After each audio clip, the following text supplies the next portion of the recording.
1955දී නිෂ්පාදිත ධාවන තත්ත්වයෙන් පවතින ලංකාවේ එකම ඩීසල් ස්කැමල් ස්ක්‍රබ් ට්‍රක් රථය.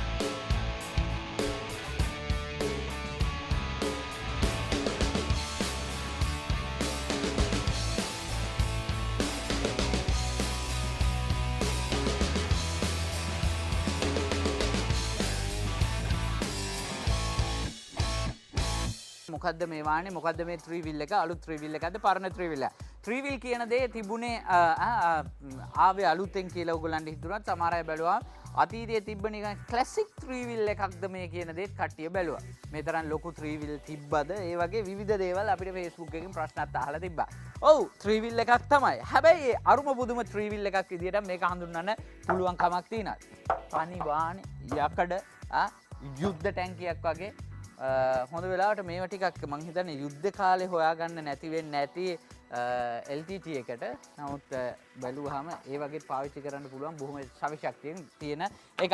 රයිට් මේ ස්කැමල් වාහනේ පිළිබඳව ඔයගොල්ලන්ට චුට්ටක් කියලා දෙන්න මම කැමතියි. මේක නිෂ්පාදනය වෙන්නේ බ්‍රිතාන්‍යයේ බ්‍රිටිෂ් වාහනයක්. මේක ඇත්තටම ට්‍රක් කැටගරි එකට ආව 3 wheel එකක් විදියට තිබුණාට ලොකු බරක් අදින්න පුළුවන්. කම්පැනි එක ස්ටාර්ට් වෙලා මේක නිෂ්පාදනය වෙන්න වාහන 1921 පළවෙනි 1988 වෙනකම් වාහන නිෂ්පාදනය සිද්ධ වෙනවා මේ වර්ගයේ. විශේෂයෙන්ම 1934 දී තමයි 3 wheel කැටගරි එකේ එහෙම නැත්නම් රෝද 3කින් සමන්විත මේ ට්‍රක් එක නිෂ්පාදනය වෙන්නේ. සාමාන්‍යයෙන් ඔබ හිතනවටත් වඩා ලොකු බරක් ගෙන යන්න ඇදගෙන යන්න හැකියාවක් තියෙන වාහනයක් විදිහට තමයි ලෝකේ ප්‍රසිද්ධ වෙන්නේ මේ වාහනේ. මේක ඇත්තටම නිර්මාණය කරන්නේ එහෙම නැත්නම් 1921 ජෝර්ජ් කැමල් තමයි ඇත්තටම මේ වාහනේ නිර්මාතෘවරයා විදිහට හඳුන්වන්න පුළුවන් කමක් තියෙන්නේ බ්‍රිතාන්‍ය ජාතිකයෙක්. ඔහු තමයි මේක ඩිසයින් කරන්නේ. පළවෙනියටම පටන් ගන්නේ ඇත්තටම 4 wheel truck විදිහට. බ්‍රිතාන්‍යයේ විශේෂයෙන්ම 1950 ගණන් වෙනකොට ඇත්තටම මේක ඇඩ්වර්ටයිස් කරනවා රේල්වේ මැගසින් එකේ පවා ඇත්තටම මේක රේල්වේ එකකට එහෙම නැත්නම් අපි ගත්ත කෝච්චියකට ගෙනියන්න පුළුවන් විදිහේ සමාන නිකන් බරක් අදින්න පුළුවන් විදිහට මේ පුංචි වාහනයට හැකියාවක් තිබුණා. ඒ නිසා මේ වාහනේ ඉතාමත් රේල්වේස් වල වැඩ කරන දේවල් වලට පාවිච්චි කරන්න, වරායවල් වල පාවිච්චි කරන්න, බර අදින හැම තැනකම පාවිච්චි කරන්න ගත්ත අරුම පුදුම වාහනයක්. මේකට අදින්න පුළුවන් බර ප්‍රමාණය මම ඉස්සරහදී කියන්නම් ටොන් කොච්චරද කියලා. මොකද ඔක්කොම ටික එක ළඟම කියන්න ඕනේ නැති නිසා මම එතන ඉඳන් බාර දෙනවා රමිදු ඔයාට මේ වාහනය ගැන කතා කරන්න. මේ වාහනේ සමීර ඇත්තටම ට්‍රක් එකක් කියලා සඳහන් කරා. ඔව් ට්‍රක් එකක් තමයි සමීර උනාට අපි අර තේරුම් ගැනීම ලේසි කරනවා නම් ප්‍රයිම් මූවර් එකක් කියලා හඳුන්වන්න පුළුවන්. මොකද ඒ දවස්වල අපි නම් දැකලා නැහැ අපේ තාත්තලා අම්මලාවත් දැකලා නැතුවේදී. ඔව්. සීයලා එහෙම කියනවා ඒ දවස්වල කතාවක් අහලා දිනවා මේ වරායේ මේ කන්ටේනර් අදින්න 1960 ගණන් වල 50 ගණන් වල පාවිච්චි කරා කියලා සෑහෙන ලංකාවේ තිබිලා තියෙනවා කියලා. හැබැයි ඉතින් අද නම් මේ මම ඉස්සෙල්ලාම දැක්කෙත් මේ වාහනේ. තව එක වාහනයක් තියෙනවා. හැබැයි ඒ පෙට්‍රල් වාහනයක් දුහන තත්ත්වයේ තියෙන එකක් නෙමෙයි. ඉතින් මේ අද බොහොම දුර්ලභ අවස්ථාවක්. ඒ කියන්නේ ඔයා කියන විදිහට මේක ඩීසල්. මේක ඩීසල් වාහනයක්. ෂා ඕකේ. හරි. අද ඉතින් බොහොම දුර්ලභ අවස්ථාවක් මේ වැඩසටහනෙන් මේ වාහනේ ඉතින් ඒ කියන්නේ ලංකාවේ දුවන තත්ත්වයේ තියෙන මේ වාහන වලින් තියෙන ඩීසල් වාහනයකට තියෙන්නේ මේක. පෙට්‍රල් ඩීසල් දෙකෙන්ම මේ වාහනේ විතරයි සමීර අද මේ තත්ත්වෙන් හරි බලන්න ඉතුරු වෙලා තියෙන්නේ. හරි ඕකේ. අපි මොකක්ද මේ වාහනේ පාවිච්චි කරපු දේවල් ගැනත් එක්ක කතා කරලා මේ වාහනේ ඩිසයින් එක ඇයි මෙහෙම නිර්මාණය වුණේ කියන කාරණේත් එක්ක අපි ගිහිල්ලා කතා කරමු.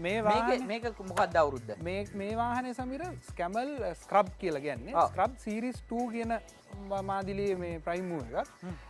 මේ වාහනේ සමීර නිෂ්පාදනය වෙන්න අර ඉස්සල්ලා කිව්වා මේ රේල්වේ සම්බන්ධ මේ ලොකොමොටිව් ඉන්ඩස්ට්‍රියේ මේ සම්බන්ධතාවයක් ගැන.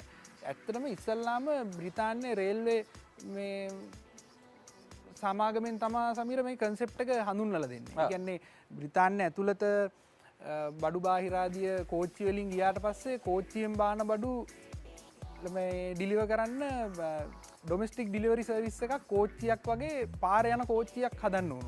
ඉතින් මේ කන්සෙප්ට් එක ඩිසයින් වුණේ සමීර මේ බ්‍රිතාන්‍ය මේ රේල්වේ ඩිපාර්ට්මන්ට් එකෙන්. ඊට පස්සේ ඔවුන් මේ කන්සෙප්ට් එක දෙනවා ස්කැමල් සමාගම. දුන්නම තමා ස්කැමල් මේ විදිහේ වාහනයක් මේ ප්‍රයිම් මූවර් එකක් විදිහට ජෝර්ජ් ස්කැමල්ගේ මේ අනුදැනුමයටතේ මේ වාහනේ නිෂ්පාදනය වෙන්න සමීර. හැබැයි කැමල් සමාගම පස්සේ වෙනකොට පළවෙනි ලෝක විශේෂයෙන් පළවෙනි ලෝක යුද්ධෙත් දෙවෙනි ලෝක යුද්ධෙත් මේ කාල සීමාවලදී ආමියකට බ්‍රිටිෂ් ආමියකට ගොඩක් වාහන සෑහෙන ප්‍රමාණයක් හදනවා. ඒ වගේම බ්‍රිටිෂ් ආමියක ඒක ගොඩක් පාවිච්චි කරනවා. ඇත්තටම මේ ප්‍රයිම් මූවර්ස් එහෙම නැත්නම් මේ ට්‍රක් බ්‍රිතාන්‍යයේ පළවෙනි ලෝක යුද්ධ කාලයේදීත් යම් දේවල් වලදී සම්බන්ධතාවයක් තිබුණා. හැබැයි දෙවන ලෝක යුද්ධ වෙනකොට මේ සමාගම ලොකු වාහන ප්‍රමාණයක් බ්‍රිතාන්‍ය හමුදාව වෙනුවෙන් නිෂ්පාදනය කරනවා. මේකේ මූණත ගැන කතා කරනවා නම් සමීර මේ වාහනේ දැන් අර මං කිව්වා ඉස්සෙල්ලා මොඩල් එක ස්ක්‍රබ් කියලා කියන්නේ. ස්ක්‍රබ් කියන්නේ සමීර අර අපි නිතරම කියලා තියෙනවා පරණ වාහන වලට නම් දානකොට අර මිතිකල් ක්‍රීචර්ස් ලගේ නම් යොදා ගන්න. ස්ක්‍රබ් කියන්නේ සමීර මේ ඊජිප්තුවේ ඉන්න කෘමියෙක් තමයි මිතිකල් ක්‍රීචර් කෙනෙක් තමයි ස්ක්‍රබ් කියන්නේ. ඉතින් මේ කෘමියගේ මූණ විදිහට තමයි මේ වාහනේ ඉදිරිපස ඩිසයින් කරගෙන තියෙන්නේ. දැන් මේ සීරීස් 2 එකක් අද පෙන්නන්නේ. සීරීස් 1 එක වෙද්දි සමීර මේ මම මූවි එකෙත් ඉන්නවා මේ වගේ පොඩි කුරුමිනියෙක් දුවගෙන එනවා හතර වගේ. ඔව් කුරුමිනියෙක් තමයි. ඒක තමයි. හරි. දැන් ඔළුවට ආවා. ඔය සීරීස් 1 එකේ හිටියේ මේ තියෙන්නේ තනි හෙඩ්ලයිට් එකක්. සීරීස් 2 එක වෙද්දි සමීර මේ හෙඩ්ලයිට් දෙකක් යොදාගෙන තියෙනවා. හරි. එතකම මේ ස්කැමල් කියන්නේ අස්සෙක්ට සමීර. ඉතින් ඒ අස්සයා තමයි මේ ස්කැමල් ලාංඡන විදිහට ඒ කම්පැනි යොදාගෙන තිබ්බේ ඒ කාලේ. ස්කැමල් නේ කැමල් නෙවෙයිනේ. කැමල් කියන්නේ ඔටුව. ඒක තමයි. මේ ඒත් එක්කම අර පොයින්ටඩ් ෆේස් එකක් තමයි තියෙන්නේ. ඉතින් මට හිතෙනවා සමීර සමහරක් විට පහු කාලෙදී මේ ත්‍රිවිල් එක අද අපිට දකින්න මේ ත්‍රිරෝද රථය නිෂ්පාදනය වෙන්නත් මේ කන්සෙප්ට් එක පාවිච්චි වෙන්නේ නැති මේ බොඩි ඩිසයින් එක. හැබැයි ඉතින් ත්‍රිවිල් එකකින් තමයි දිව්වේ පළවෙනියටම මේ කාල්වින්ස් නෑ මං කියන්නේ බොඩි ඩිසයින් එක ඇත්ත ඒක වෙන්න පුළුවන්. හරි. මේ සම්පූර්ණ මේවා වාහනේ වලින් තමයි නිෂ්පාදනය වෙලා තියෙන්නේ. තනි වාහනේ වලින් මොකද බර අදිනකොට වාහනේ ඉස්සරහට ගිහිල්ලා වදින්න වීල් තුනම එකම සමානමද තියෙන්නේ? නෑ. වීල් තුන සමීර සයිස් කියන්නේ සයිස් දෙකකින් තියෙන්නේ. පස්ස රෝද දෙක රිම් සයිස් 13, ඉස්සරහා රෝදේ රිම් සයිස් 10. රයිට්. හරි. ඒක තමයි සස්පෙන්ෂන් ගැන කතා කරන්න ඕන සමීර. මේකේ විශේෂයක් තියන්නේ සස්පෙන්ෂන් එක ලොකු කොයිල් ස්ප්‍රින් එකකුත් ඔයිල් ඩැම්පින් ෂොක් ඇබ්සෝබර් එකකුත් යොදාගෙන තමයි සමීර ඉස්සරහා සස්පෙන්ෂන් කන්ට්‍රෝල් වෙන්නේ. ඉතින් අර ත්‍රිවිල් එකේ විදිහටම තමයි ඇත්තටම ඉස්සරහා මේ වැඩ කරන්නේ. ඒත් එක්කම දැන් අර කට්ටියට ප්‍රශ්නයක් ඇති කොහොමද ත්‍රිවිල් ඇයි මේක ත්‍රිවිල් එකක් විදිහට ඩිසයින් ඒකට වඩා මට තියෙන ප්‍රශ්නේ හැබැයි මම ඔයා කියන වීල් සයිස් එක මම ඔයා කියනවා මේක වීල් එක නම් පොඩි හැබැයි බැලුන් සයිස් එක නම් ගොඩක් ලොකුයි ඔව් මේ ටයර් එක ගොඩක් හොයන්නත් අමාරුයි සමීර ඇත්තට මේ අපි ඉස්සරහට කතා කරමු මේ ටයර් හොයාගත් විදිහ මේක හදපු විදිහ ගැන මේ ඔව් ඒක කතා කරන්න ඕනේ ඒක මේක වෙනම කතාවක් ඇත්තට ඔව් ජාමිදු ගෙල්ලා මේක අපි කතා කරන්න ඕනේ ඒක ඇල්ලට යමු හරි අපි ඇයි මේක ත්‍රිවිල් එකක් උනේ ඔව් ත්‍රිවිල් එකක් උනේ සමීර අපේ ප්‍රේක්ෂක මහිතන දැකලති ඔය සමාජ දාලා මාධ්‍ය වලින් සංසරණය වුණා පහුගිය කාලේ අර පෙට්‍රෝලියම් එකේ බවුසර් එකක් ළඟ කරකවලා මේ ට්‍රේලර් එකත් එක්ක කරකවනවා. ඉතින් ඒ වගේම මේ වාහනේත් අංශක 360 යනකම් කරකවන්න පුළුවන් සමීර. ඉතින් ඒ අර ත්‍රිවිල් එකක් වෙච්ච හින්දා තමයි මේ හැකියාව තියෙන්නේ.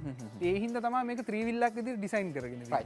ඇත්තටම ඒ කියන්නේ අපි දන්නවා කාගෝ වලදී එහෙම නැත්නම් අපි යම් ගබඩාවකදී සංකීර්ණයකදී එදාමත් පොඩි තැනක ලොකු කොහොමරි හරව ගන්න ඕනේ. ඇත්තටම අපිට හරවන්න පුළුවන්කමක් තියෙන අංශක ප්‍රමාණයත් එක්ක තමයි තීරණය වෙන්නේ කොච්චර අපිට ඒක හරවන්න පුළුවන්ද. ඇත්තටම අපි වැඩ කරන වැඩපලකදී පුළුවන් තරම් හොඳට කැපෙන්න ඕනේ දේ. ඒ නිසා අංශක 360කට මේක හරවන්න පුළුවන් විදිහට රෝදේ තියෙනවා. ඒ නිසා බොහොම ළඟ කපලා ඕනම තැනක පුංචි තැනක ළඟ හරවගෙන ගිහිල්ලා යන්න පුළුවන් විදිහට මේක නිර්මාණය කරලා තිනවා. ඒක ඉන්ඩස්ට්‍රියල් වෙහිකල් එකක් විදිහට හරිම වැදගත්. අපි ඇතුළට ඇවිල්ලා ඉතුරු තියෙන දේවල් ලිවර්ස් ගොඩක් තියෙනවා ගණනාවක් තියෙනවා ඒවත් එක්ක මොනවද මේ තියෙන්නේ කියන එක අපි කතා කරන්න ඕනේ. හැබැයි ඊට කලින් චුට්ටක් කොහොම අපි පිටිපස්සට ගිහිල්ලා බලමු මේ පැත්තේ මේ ටික. පිටිපස්ස සමීර කතා කරන ගොඩක් දේවල් තියෙනවා අපි එන්ජින් එකෙන් පටන් ගමුද එන්ජින් එකෙන් පටන් ගන්න කතා කරමු අපිට දමිදුටත් ඔහොම එන්න කියමු නේද රයිට් මේ වාහනේ නිර්මාණය කරන්නේ මේ තත්ත්වයට ගේන්නේ දමිදු ඔයා මුලින් මෙන්න මේ පැත්තට ඇත්තටම මේ ඊට පස්සේ මේක හොයාගත්ත විදිහේ කරපු දේවල් අපි කතා කරමු හැබැයි එන්ජින් එකෙන් පටන් ගන්න අපි ලෑස්ති දමිදු ඔහොම තමයි එන්ජින් එක බලන්න පුළුවන් වෙන්නේ රයිට් මේ සමීර ඩීසල් එන්ජින් එක මේ වාහනේ තියෙන ඇත්තටම කියන්න ඕන සමීර කොහේ කිසිම තැනක සඳහනක් වෙන්න මේක එන්ජින් කැපැසිටිය එක ගැන බ්ලොග් එකේවත් අපි බ්ලොග්ස් වල ඉන්ටර්නෙට් එකේ හැමෝම හෙව්ව ඇත්තටම අපේ නිෂ්පාදකතුමා ධනේෂුත් හෙව්වා එන්ජින් කැපැසිටි එක මොකද විශ්වාස කරන්නේ නැහැ කිසි කෙනෙක් කිව්වට එන්ජින් කැපැසිටි එක හැබැයි දමිදු කියන විදිහට සාමාන්‍යයෙන් 3 ලීටර් 3.5 ලීටර් වගේ අතර ධාරිතාවක් තියෙන එන්ජින් එකක් තියෙන ලොකු වෙන්නත් ඕනේ ලොකු ටෝක් එකක් තියෙනවා මේක සාමාන්‍යයෙන් ටොන් 6ත් 7මාරත් අතර ප්‍රමාණයක් ඇදගෙන යන්න පුළුවන්කමක් තියෙනවා ඒජල එන්ජින් එකේ පවර් එක වැඩි වෙන්න ඕනේ මොකද කොච්චරක් ඔයා ගෙස් කරනවද මේ එන්ජින් එක මේක මාත් හිතන්නේ 3500ක වගේ කැපැසිටි එකක් තියෙන්න ඕන ඔව් ධාවනය කරන්න පුළුවන් හැබැයි වේගය නම් හරි අඩු ප්‍රමාණයක් පැයට සතකුම් වේගය නෙමෙයි සමීර මේකේ ටෝක් එක තමයි පවර් එක එන්ජින් පවර් එක තමයි වැදගත් වෙන්නේ මේ ගියර් බොක්ස් එකත් එක්කම සමීර බලන්න ඕනේ මේ ශක්ති හානිය අවම කරගන්න උන් මේ ස්කැමල්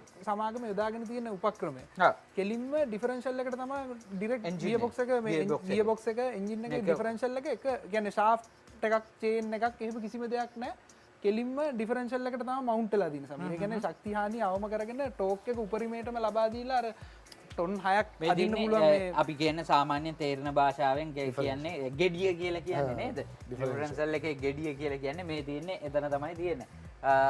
එතකොට දැන් මේ කොටස කොහොමද මොකද්ද මේක කියන්නේ ඔපරේට් වෙන විදිය මට කියන්න. මේක දැන් පිටපස්සේ අඩි 20ක ට්‍රේලර් එකක් මේකට එන්නේ. හරි. දැන් සාමාන්‍ය දැන් අපි දකින ප්‍රයිම් මූවර් එක මෙතන තියෙනවා ඒ ට්‍රේලර් එක කැරගෙන යුනිට් එක. ඔව්. මේකේ ඉන්නේ ඒ යුනිට් එක ට්‍රේලර් එකේ. ට්‍රේලර් එකේ කැරගෙන යුනිට් එක එන්නේ. අපි දැන් රිවර්ස් කරලා ගැහුවම මේ දෙකටයි මේ පීල්ල දිගේ ඇවිල්ලා තමයි මේකට ලොක් වෙන්නේ. මේක මේ ලිවර් එකෙන් මෙහෙම කරාම පල්ලයට දාන්න පුළුවන් අපිට ඊට පස්සේ ලොක් වෙනවා. හරි. ඊට පස්සේ ආයි මේ රිලීස් කරන්නත් අපි කවුරුත් බහැලා එන්න අවශ්‍ය නැහැ. ඒ අර විදිහට මේක පාත් කරාම මේ අනික් ලිවර් එක ඇල්ලුවම මේ ඒක වැඩ කරනවා. රයිට්. ඒකෙන් තමයි ඒ කියන්නේ උස්සන්න පුළුවන්. උස්සලා පන්නන්නේ ඒකෙන්. හරි. මේ එහෙම තමයි ඒක ඇවිල්ලා තියෙන්නේ. රයිට්. ඒ විදිහට තමයි වෙන්නේ. අපි ටයර් ගැන කතා කරන්න දම්දු ආවෙලත් එක්ක අපි පොඩ්ඩක් ඒ ගැන පොඩ්ඩක් කතා කරමු. ටයර් හොයාගත්ත විදිහ ටයර් කොහොමද හොයාගත්තේ? ටයර් කියන්නේ මේකේ මම ගන්නව ටයර් ගන්න දෙයක් නෑ. මම මේ ටිකත් පෙන්නන්න ඕනේ. ඔව්.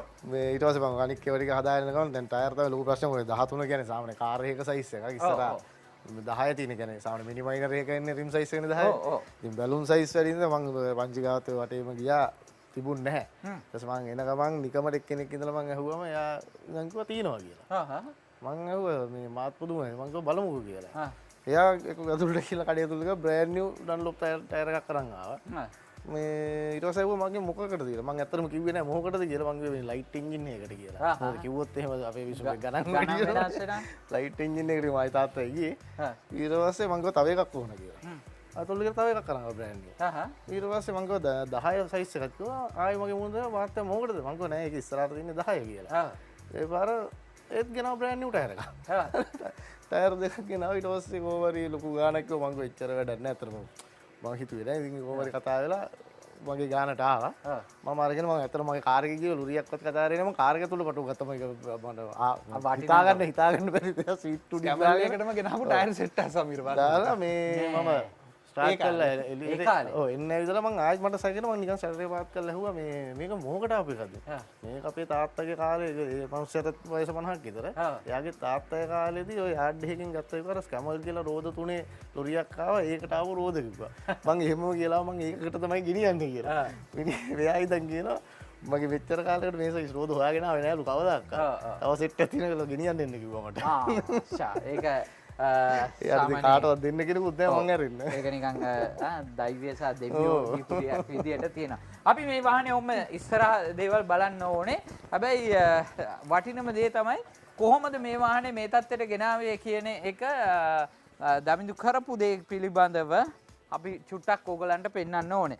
ඒක තමයි හරිම වටින දේ. හිතා ගන්නත් බැරි වෙයි. මෙන්න මේ ෆොටෝස් ටික දැන් අපි බලමු. මේ ඔබ දකින්නේ මේ වාහනේ මුලින්ම තිබ්බ විදිය. රයිට්. මේ එකින් එක මම පෙන්නන්න. මේ දකින්නවනේ පෝස්ටරුත් තලවල තිබිලා තියෙන්නේ මේ වාහනේ. අපිට පේනවනේ මේ වාහනේ කොහොමද තිබ්බේ කියලා ඔබ හිතන්නේ. ඒ වගේ තිබ්බ එකක් තමයි මේ විදිහට නිර්මාණය කරන්න හැකියාවක් ලැබුණේ. මේ ගෙනියපු විදිහ. ඊට පස්සේ මේ එන්ජින් එක අර ටික අලුතෙන් හැදුවානේ. හදලා පේන්ට් කරලානේ. මේ තියෙන්නේ ඊට පස්සේ මූණ ඔන්න වාහනේ තත්ත්වය. මම මෙහෙම නිකන් බලන්න මේ වගේ තිබ්බ වාහනයක් තමයි මේ තත්ත්වයට අද පත් කරලා තියෙන්නේ කියන එක හිතට පොඩ්ඩක් හිතන්න.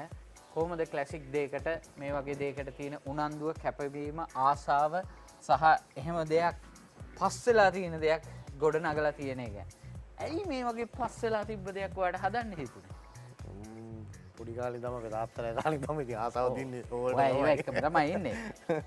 මේක දැක්කම මේ වාහනේ කියලා අඳුරගත්තද? මේ වාහනේ ගැන අවබෝධයක් තිබ්බද? ඇත්තටම වර්ක්ෂොප් එකට කෙනෙක් ඇවිල්ලා මට කිව්වා මෙහෙම එකක් තියෙනවා.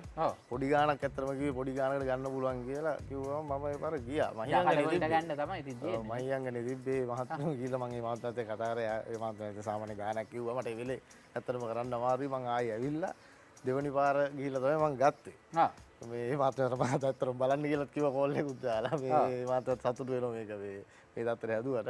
අතට අපේ තාත්තා තමයි මේක ගැන දන්නේ. මම අපි දැකලත් නැහනේ. තාත්තා ඉඳන් කිව්වා මෙහෙම හාබර් එකේ ඔය මේ හේලිස් ලාරේ මේ එහෙම කම්පැනිස් වල ගොඩක් මේවා දිව්වා කියලා. බරාදින්න මේක පාවිච්චි කරා කියලා. රයිට් අපි වාහනේ ඇතුළට ගිහිල්ලා ඇතුළේ තියෙන දේවල් ටික දැන් කතා කරන්න තමයි ලෑස්ති වෙන්නේ. අපේ ප්‍රයිමෝ එක ජෝර්ජ් කැමල් 1921 නිෂ්පාදනය කරපු කැමල් ට්‍රක් එක. එහෙම නැත්නම් අපි කතා කරන ප්‍රයිමෝ එක තමයි අපි පෙන්වන්නේ. අද ලංකාවේ දුවන තත්ත්වයේ තියෙන ඩීසල් සහ පෙට්‍රල් අතරින් ගත්තත් මේක තමයි තියෙන්නේ. ඉතින් ඒකේ තියෙන දේවල් ටික කතා කරමු. මොනවද තියෙන්නේ රවින්ද මේක ඇතුලේ? ඇතුලේ කියලා ඉතින් එහෙම ලොකු දෙයක් පෙන්වන්නේ නැහැ සමීර ඇත්තටම. ඒ වුණාට අර අපි මුලදී කතා කරපු අර ලිවර් සිස්ටම් එක පෙන්වන්න ඕන. ඔව්.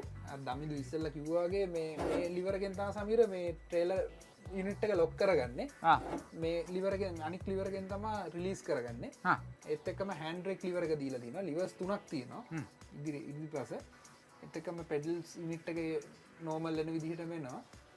ගිය සිලෙක්ටර් එක දක ගන්න පුළුවන් සමීර මේ රයිට් හෑන්ඩ් ගියර්ස් මේ වාහනේ ඇත්තටම දකුණු අතින් තමයි ගියර් දාන්න තියෙන්නේ. නැත්තම් නෝමල් අපි ඔටෝ ගියර් වාහනයක්ද මැනුවල් වාහනයක් කෙලෙව්වත් වම් අතින් ගියර් දාන්න තියෙන්නේ. ඉතින් අර එංගලන්තයේ නිෂ්පාදනය කරපු සමහරක් වාහන තියෙනවා ගොඩක් හොඳ උදාහරණ තමයි රෝල්ස් රොයිස් කාර් එක. රෝල්ස් රොයිස් වාහනේත් සමීර එදාස්සලා ආපු වින්ටේජ් ක්ලාසික් වාහන රයිට් හෑන්ඩ් ගියර්ස් ඇවිල්ලා තියෙනවා. මේ වාහනේත් රයිට් හෑන්ඩ් ගියර්ස් තමයි ප්‍රයිම් මූවර් එක දැක ගන්න. අවිල්ලා තියෙන්නේ. රයිට් ඒක තමයි. ස්ටීරින්ග් වීල් එකත් සාමාන්‍යයෙන් වාහනවල දකින්න පුළුවන් ආකාරයේ ස්ටීරින්ග් වීල් එකක් දකින්න තියෙන්නේ.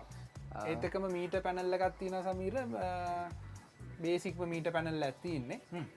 ඒත් එක්කම මේ වාහනේ චැසි නම්බර් ටැග් එක ප්ලේට් නම්බර් සියල්ලම තියෙන ඔරිජිනල් ටැග්ස් ටිකත් මේ ඩෑෂ්බෝඩ් එකේ තාමත් ඉතුරු වෙලා පවතින. ඉතුරු වෙලා තියෙනවා. ඇත්තටම මේක මේ ජමින්දු දැන් මේක අංශක 360කට මේක රෝදේ කරකවන්න පුළුවන් කමක් තියෙන. මේක පවර් ස්ටීරින් කියන concept එකේ නැහැනේ නැති තත්ත්වය. කොහොමද මේ වගේ ලොකු ටයර් එකක් මේක හරව ගන්න පුළුවන් කමක් තියෙන්නේ? මේකේ එන්ජින් ඔක්කොම තියෙන්නේ මේ මැද හරියනේ. ඔව්. ඒ කියන්නේ ඉස්සරහා එච්චර ලොකු බරක් නැහැ.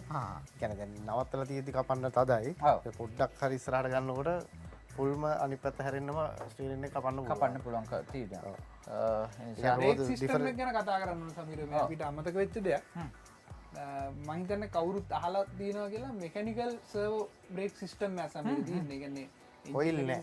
ඔයිල් මුකුත් මේ හයිඩ්‍රොලික් සිස්ටම් එකක් නෙමෙයි. මෙකැනිකල් මේ නිකන් සාමාන්‍ය ෂාෆ්ට් වලින් වැඩ කරන බේසික් මෙකැනිකල් මේ සිස්ටම් එකක් තියෙන්නේ. ඒ කියන්නේ අපි උදාහරණයකට අපි බයිසිකල් වල අපි දකින්නේ තියෙන්නේ ඇල්ලුවාම වදින ඒ සිස්ටම් එකක්. හැබැයි සර්වෝ ඇසිස් සිස්ටම් එකක් තියෙන්නේ.